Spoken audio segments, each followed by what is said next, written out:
Recording in progress. Okay, just to add one point, I was all ready to donate my kidney, went through everything. Actually had there's There's feed. feedback. Um, it, can everybody hear me all right? Okay, I think that's better now. Yeah, I had a surgery to take care of a medical problem I had. It's all ready to donate the kidney, and then they turned me down saying my kidney function was inadequate for donating. So that's when I turned to Mark. So thank you for that. And for the talk today, first, thank you all for having me. It's an honor to do anything associated with Rotary. Uh, Appreciate everything, all the service you all do. So, yep, we're going to be talking about the Burmese python, which it comes from Southeast Asia, hence the name Burmese, uh, and it's actually endangered there. Which is quite stunning because the problem in the Florida Everglades and surrounding areas is that it is much too happy there and thriving and has consumed about 98% of the mammals in Everglades National Park. Let that sink in for a moment. 98% of the mammals have been decimated. So normally my presentations on pythons, which I do all around the state of Florida, are several hours long. So I'm going to try to speak fast and get everything in. And normally I'm holding a 15-foot Burmese python. So I no longer have that. We live in Chicago now and neighbors didn't want it. So it has become the apex predator. It eats everything and anything it wants. Alligators, bobcats, birds by the tens of thousands, all the little mammals, mink, possums, raccoons, pretty much all gone. It's actually endangered in Southeast Asia, which is a fascinating irony. And there it's been decimated by the pet trade, loss of habitat, and various other things. As I'm talking, I'm going to share my screen. And in 2014, I was asked to start a volunteer program in Everglades National Park to put together a team of Python specialists. Yes, there is such a thing. And we go out and we capture them, attempt to capture them.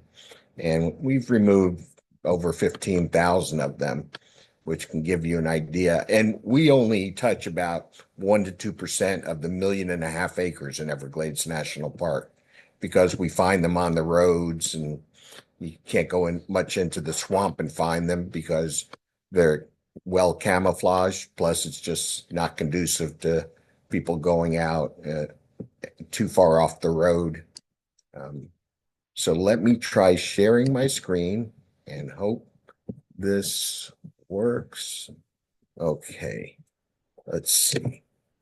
Can you see that picture? Okay. Yes, Wonderful. I can. So this is the first picture that went viral around the world. What you're looking at is a very large Burmese python. Can you see my cursor? Okay, that's Yes, the sir. python, and here is the alligator that it consumed. So what happened there is neither were used to each other in the environment. The python was new to the alligator was new to the python.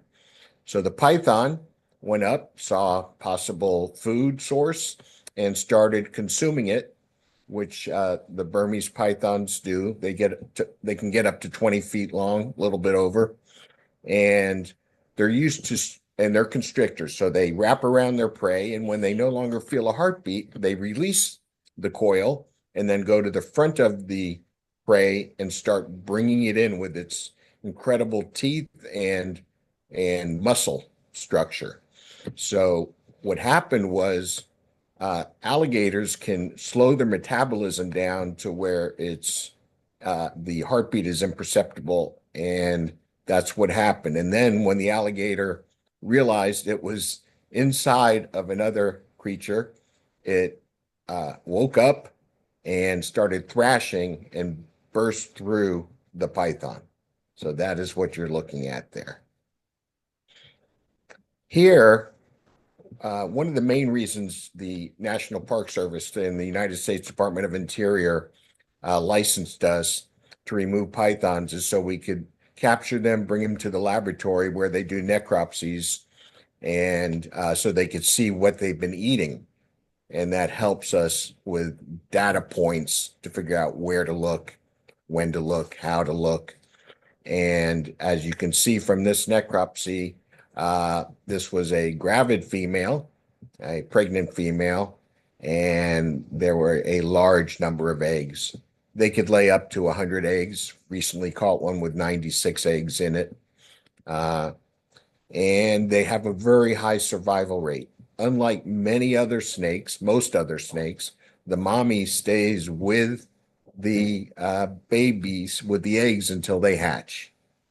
And then it doesn't take long for them to get a lot of size on them, and then they become the apex predator. So every now and then, the alligator does get the best of them. There have been some videos of the alligator winning the fight of alligator versus python, but when the python gets to a certain length, that's pretty much going to be it. The next picture, this one is really interesting. This is a python that inside of it, you can see here, has a 76-pound deer. So the girth, the small girth of the python went to 44 inches. Now, recently, in the last month, there was at least 6 news sources that said scientists are stunned that the pythons can eat much larger prey than had previously been believed, and they caught one with a 77-pound deer. This picture's over 10 years old. I mean, I remember vividly the day it happened. There were many emails and phone calls going out. So I'm not sure if they just totally forgot about this or what happened, but it's been known for a long time that the pythons can eat prey that appears much larger than the snake, but they have such intense muscle strength that they just take their prey and start consuming it and turn it into a cylindrical shape with their intense strength. And then let's see. So this one speaks for itself. It's hard to find these guys unless they crawl out in front of you, which is what we do. We cruise the roads at night, and sometimes during the day as well. You never know when they'll come out, and it's whenever they smell a food source, and they're hard to find, even when we have radio transmitters in them. Sometimes we'll be there with the receiver and looking, and we hear the buzzing, and we can see that it's right there, and we just can't find it. So it's harder to find them than people would think. The media would love the reports to be when you visit the Everglades, they're hanging from the trees. You have to step up. You out of the couple million visitors we have a year at Everglades National Park, it would be a surprise if more than one or two came across a python, and it would be probably while they're driving in the car and they see it crossing the road.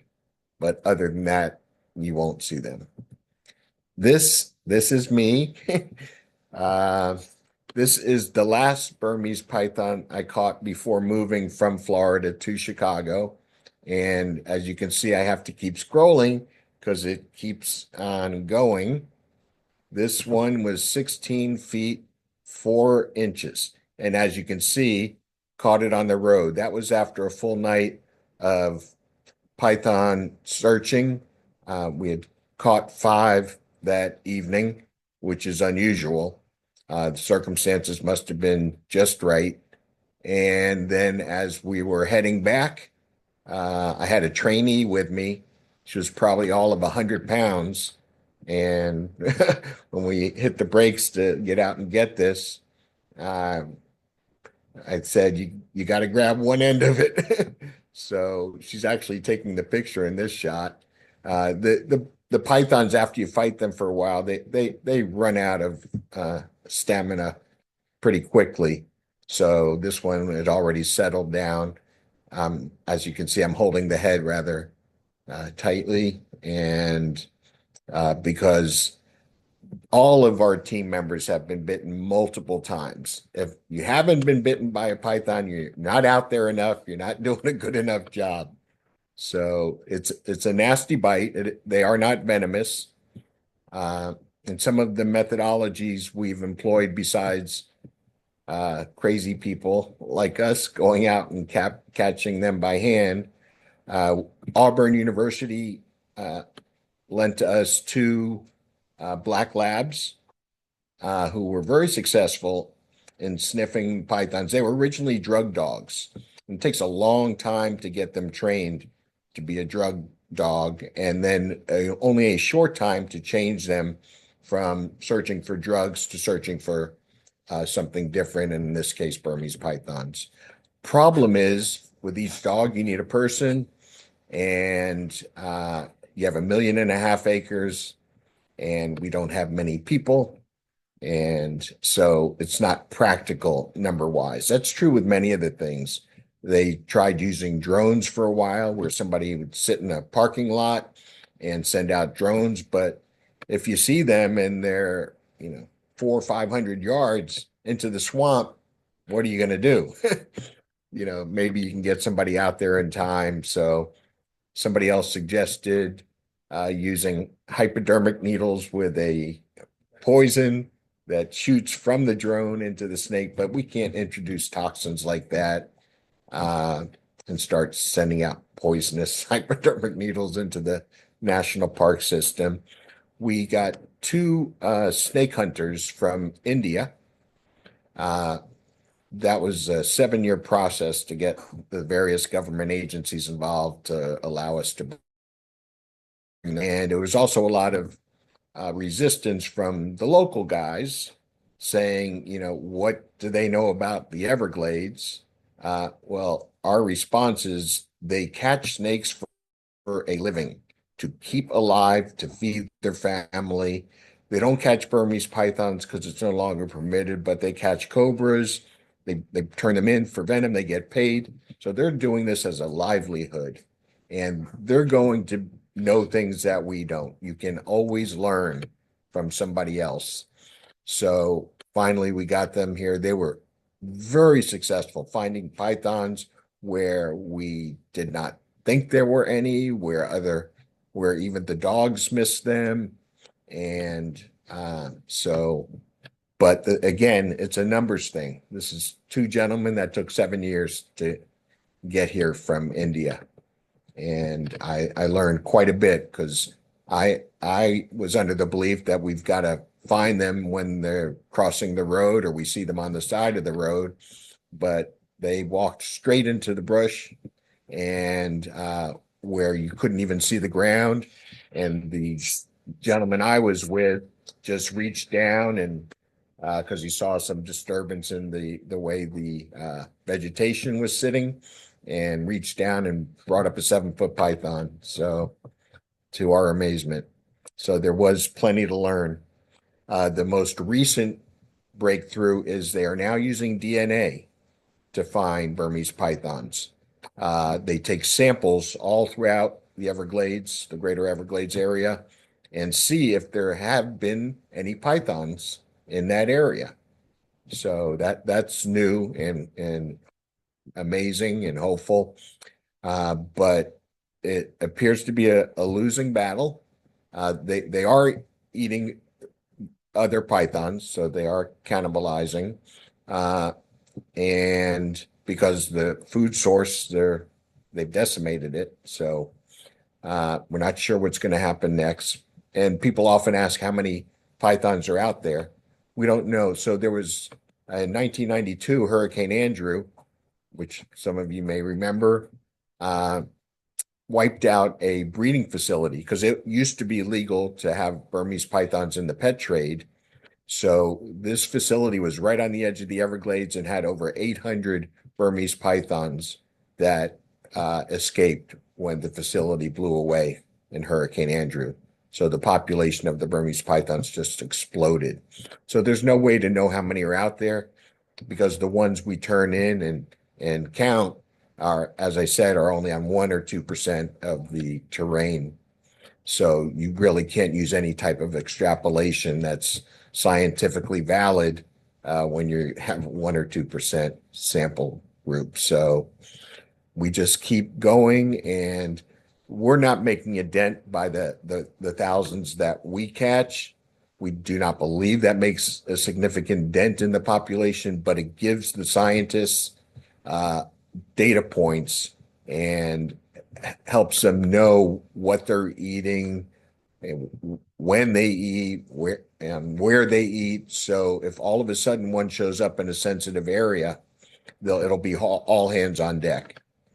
And this problem became known late 70s. There were reports of pythons, but nobody thought much of it. Then in the 80s, juveniles were found. So we figured not somebody's not going to go in a pet shop, pay $400 for a python, and then release it. So we figured that's not a pet release, that's breeding happening. So that's when the alarm bells sounded. But then again, it was another decade or more with various government agencies not agreeing upon the most efficient techniques to employ. So you had the United States Department of Interior, you had the local parks, you had the state parks, you had Florida Fish and Wildlife Conservation Commission, you had South Florida Water Management District, you had the Southwest Conservancy, all having different thoughts. You had the USGS, which was a big player because they always have boots on the ground all throughout in order to accomplish their tasks. And they come across pythons and they had their own capture program. And so it was difficult to get things running. And now there's various programs, state programs where they pay people to go out catching pythons. That's not the one you hear about, the annual roundup where thousands of people come from all around the world actually to catch them. I'm not a huge fan of that because we don't know how skilled they are. We don't know if they're going to trample some of the environment or accidentally kill local species, but it does bring attention. So, and that's generally a good thing. You get more funding and more scientists involved. So we have scientists all around the world trying to work on solutions, trying to replicate the pheromones to use in association with trapping systems. So it is a very sad situation, uh, but nobody's giving up because you can't. And we will see where this takes us. It is already a very different environment, and we'll see what the new environment looks like and keep fighting the fight. And again, thank you for letting me be here, and I'm honored ever to be in the presence of Rotarians. And feel free to ask me any questions you would like. How did I do on timing? Thank you, Mr. Rassner. You did great. We're fantastic, right on the money. And so thank you so much for the presentation. We have a minute.